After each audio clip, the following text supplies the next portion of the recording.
নমস্কার বন্ধুরা, teachers diary YouTube চ্যানেলে আপনাদের সকলকে স্বাগত। বন্ধুরা, রাজ্যের সমস্ত শিক্ষক শিক্ষিকাদেরকেই জুলাই মাসে এই কাজটি করতে হয়। আর কাজটি হচ্ছে যে আপনারা যারা এই রাজ্যের শিক্ষক শিক্ষিকা বা শিক্ষাকর্মী আছেন, তারা প্রত্যেকেই যে এইচআরএ অর্থাৎ হাউস রেন্ট অ্যালাওয়েন্স পান, তার জন্য প্রত্যেক বছর জানুয়ারি ও জুলাই মাসে এই এইচআরএ ফর্মটা পূরণ করে জমা দিতে হয়, অর্থাৎ বছরে দুবার। তাই যেহেতু এটা জুলাই মাস, তাই জুলাই মাসে স্যালারি বিল হওয়ার আগেই কিন্তু এই ফর্মটি সকলকে জমা দিতে হবে। তো বন্ধুরা, এই ফর্মটি আপনারা কিভাবে ফিল আপ করবেন এবং কোথায় জমা দেবেন, সেটা নিয়ে আজকের এই ভিডিওতে আলোচনা করব। তো ভিডিওটি অবশ্যই প্রথম থেকে শেষ পর্যন্ত দেখুন। যদি ভালো লাগে তাহলে অবশ্যই একটা লাইক করে দেবেন এবং চ্যানেলে প্রথমবার এলে অবশ্যই চ্যানেলটিকে সাবস্ক্রাইব করে দেবেন। আর এই ভিডিওটি শুরু করার আগে একটি গুরুত্বপূর্ণ বিষয়, যেটা হচ্ছে যে এই ফর্মটি কিন্তু আমাদের রাজ্যের সমস্ত শিক্ষা কর্মী বা শিক্ষক শিক্ষিকা যারা আছেন, তাদের প্রত্যেককেই কিন্তু এই ফর্মটি জমা দিতে হবে। এবং যে সমস্ত শিক্ষক শিক্ষিকাদের হাজব্যান্ড বা ওয়াইফ চাকরি করেন, তাদের ক্ষেত্রে কিন্তু দুজনকে আলাদা আলাদাভাবে যে যার নিজস্ব অফিসে এটা জমা দিতে হবে। এবং যারা চাকরি করেন না, অর্থাৎ যে সমস্ত শিক্ষক শিক্ষিকাদের হাজব্যান্ড বা ওয়াইফ চাকরি করেন না, সেক্ষেত্রে যারা চাকরি করেন, মানে যিনি যদি হাজব্যান্ড চাকরি করেন তাহলে হাজব্যান্ডকে এটা জমা দিতে হবে। যদি ওয়াইফ চাকরি করে তাহলে কিন্তু ওয়াইফকে এটা জমা দিতে হবে। তো বন্ধুরা, চলুন আমরা দেখে নিই কিভাবে এই পুরো ফর্মটি আপনারা ফিল আপ করবেন। তো বন্ধুরা, এখানে দেখতে পাচ্ছেন এইচআরএ ডিক্লারেশন ফরম্যাট, অর্থাৎ এই ফরম্যাটটাই কিন্তু আপনাদেরকে সকলকে ফিল আপ করে জমা দিতে হবে। তো সবার প্রথমে এখানে দেখতে পাচ্ছেন যে লেখা আছে as on 1 January or July. অর্থাৎ আমি যেমন আপনাদের বললাম যে এটা বছরে দুবার, অর্থাৎ জানুয়ারিতে একবার এবং জুলাই একবার জমা দিতে হয়। তো সেটাই এখানে পরিষ্কারভাবে মেনশন করা আছে। তো এটা যেহেতু জুলাই মাস, তাই আপনারা অবশ্যই জুলাই মাসটায় টিক করবেন এবং এখানে অবশ্যই 2024 সাল অনুযায়ী এখানে 2024 সালটা কিন্তু লিখে দেবেন। তো এরপরে আমরা চলে আসছি পার্ট এ। তো সবার প্রথমেই এখানে দেখতে পাচ্ছেন লেখা আছে I am married, unmarried, widow or widower. অর্থাৎ আপনি যদি এখানে ম্যারিড হন, সেক্ষেত্রে অবশ্যই ম্যারিডে ক্লিক করবেন এবং বাকিগুলো কিন্তু অবশ্যই কেটে দেবেন।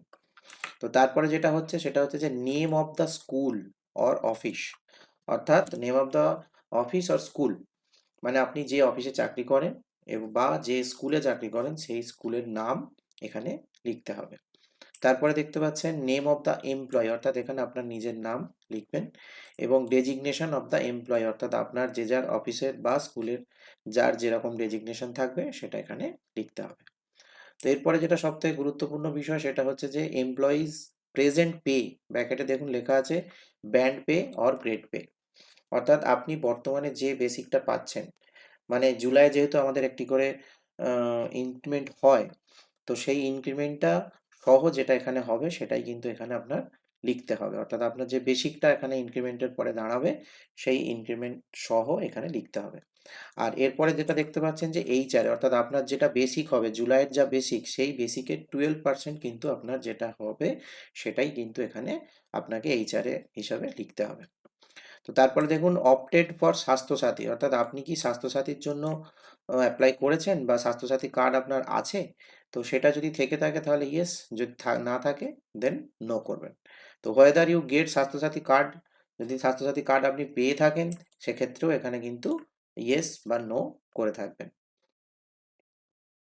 এরপরে দেখুন if yes then the right the number of card, যদি আপনার স্বাস্থ্যসাথী কার্ড থেকে থাকে তাহলে এখানে স্বাস্থ্যসাথী কার্ডের নাম্বারটা দিয়ে দেবেন।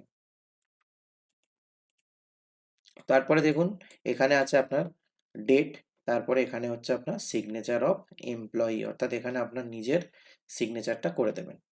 এরপরে যেটা খুব গুরুত্বপূর্ণ পার্ট সেটা হচ্ছে যে পার্ট বি, অর্থাৎ এইখানেই কিন্তু অনেকের ভুল হয়ে থাকে। তো পার্ট বিটা আপনারা একটু ভালো করে লক্ষ্য করুন। দেখুন এখানে পরিষ্কারভাবে লেখা আছে my wife husband is or was not in service, অর্থাৎ এই নট ইন সার্ভিস মানে বলতে চাইছে যে যে সমস্ত শিক্ষক শিক্ষিকা বা শিক্ষাকর্মীর হাজব্যান্ড বা ওয়াইফ চাকরি করেন না, তারাই কিন্তু এই জায়গাটা কিছু করবেন। আর যারা চাকরি করেন তাদের জন্য কিন্তু পুরো কাজটা করতে হবে এই জায়গাটায়। সেটা আমি আরো বিস্তারিতভাবে বুঝিয়ে দিচ্ছি, একটু ভালো করে দেখুন। তো যারা চাকরি করেন না তারা শুধুমাত্র এখানে যদি হাসব্যান্ড চাকরি করে তাহলে এখানে ওয়াইফে টিক মারবেন, আর যদি ওয়াইফ চাকরি করে দেন হাসব্যান্ডে টিক মারবেন এবং নট ইন সার্ভিসে আর কিছু করার দরকার নেই।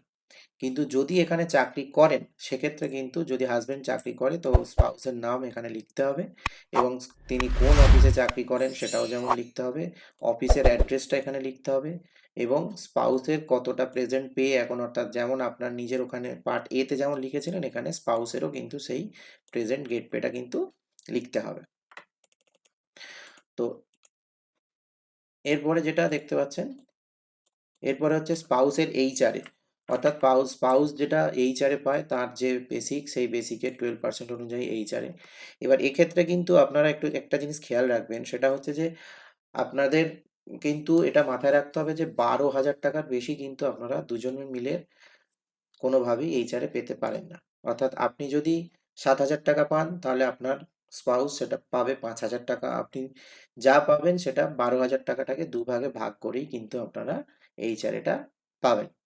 তো এরপরে দেখুন এখানে আছে হোয়ে the spouse is opted for government housing. তো যদি সেটা ইয়েস হয় ইয়েস করবেন, যদি নো হয় তো নো করবেন। হোয়ে the spouse is opted for WB health scheme, অর্থাৎ আপনার স্পাউসের যদি কোনো রকম কোনো হেলথ স্কিম থেকে থাকে তাহলে তার ডিটেলসটা এখানে দেবেন। আর whether the spouse is opted for under Swasthya Sathi scheme or yes or no, অর্থাৎ আপনার স্পাউসের নাম যদি স্বাস্থ্যসাথী কার্ডের মধ্যে থেকে থাকে সেটাও এখানে ইয়েস অর নো করে দিতে হবে। তো এরপরে এখানেও আবার ডেট দেবেন এবং এইখানটা কিন্তু একটা আপনার স্পাউসের সিগনেচার অবশ্যই করাতে হবে। এরপরে যেটা আছে সেটা হচ্ছে যে এখানে কিন্তু আপনাদের এসআইএস অথবা অর্থাৎ প্রাইমারি স্কুলের ক্ষেত্রে কিন্তু এসআইএস কে দিয়ে সাইন করাতে হবে এবং এখানেও একটা কিন্তু এইচটি বা টিআইসি দিয়ে সেখানকেও সাইন করাতে হবে। এবং প্রাইমারির ক্ষেত্রে যেটা অবশ্যই আপনাদের এসআই অফিসে জমা দিতে হয় এবং হাই স্কুলের ক্ষেত্রে কিন্তু আপনারা সেটা এইচএম এর কাছে জমা দিলেই হবে। তো এই হচ্ছে আজকের ভিডিও। আশা করছি আপনাদেরকে যথাযথভাবে বোঝাতে পেরেছি। যদি কোনো রকম কোনো অসুবিধা হয়ে থাকে তাহলে অবশ্যই সেটা কমেন্ট বক্সে আমাকে জিজ্ঞাসা করবেন। আমি তার যথাযথ উত্তর দেওয়ার নিশ্চয়ই চেষ্টা করব। আজকের ভিডিওতে এইটুকুই।